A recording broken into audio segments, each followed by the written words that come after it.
Okay, good morning. Today is the 18th of April. It is a Sunday. It is beautiful weather up here. It is such blue skies, sun is shining, super warm.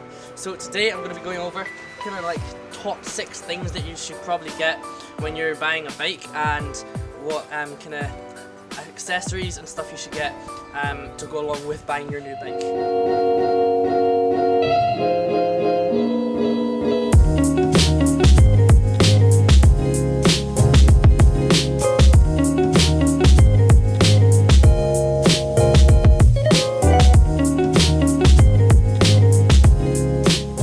So the first one on our list is helmets. This is incredibly important when you're buying a bike, because I would not suggest going out on your bike, because as soon as you fall off of it at any speed, you will get hurt. So this is kind of like a basic one that most people with bikes have.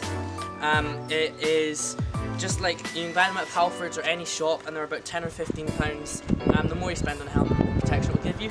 So I have this type, which is more round, and that's for skate parks, dirt jumps, any of that kind of thing, and it's quite solid and a lot more protection, because when you fall on concrete it hurts a lot more than grass. Okay, so the next thing is a lock. If you're taking your new bike anywhere, chances are the possibility of it getting stolen is super high. This is a super heavy duty lock. It is so good. I would always recommend getting a combination lock, because you will probably most likely lose your key within the first week of getting your lock. This is a really big heavy duty one that's quite hard to cut through. And then this is one I tend to keep in the frame of my bike whenever I'm going anywhere.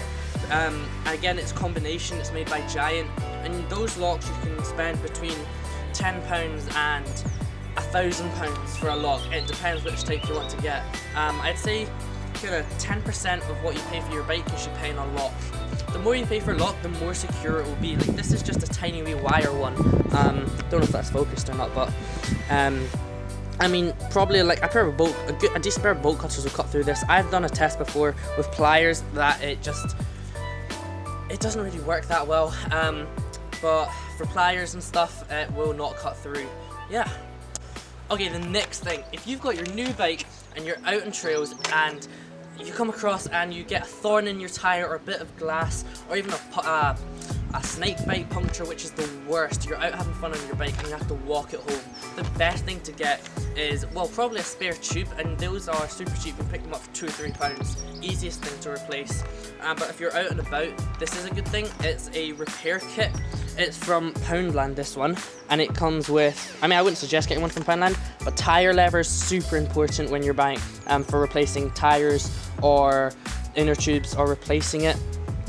And glue, patches, even has a wee Allen key and multi-tool and a spare valve cap, and that's how you replace the tire or the inner tube, or repair your inner tube. But that's like the easiest way to do it out and about. You can put this in your backpack or anything.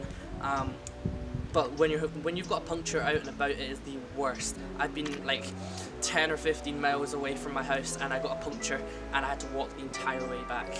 Okay, so you've just replaced your inner tube or fixed it, and your tire is completely flat. Most people, when they buy a bike, they tend to get a pump like this. These are good. It's made by Topeak. This is a really nice one.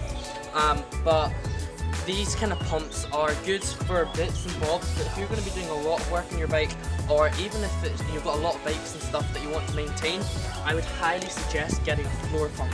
These are not too much more expensive than the hand pumps, and they give out so much more power, and they inflate your tube way faster, and are so accurate because they have a gauge on the pump that tells you how much pressure your tire's at. So if you're on a road bike, I think it's like between 60 and 70 psi, or if you're on a mountain bike, I run mine between 25 and 35 psi, just to give that extra bit of like sponginess going over bumps and stuff.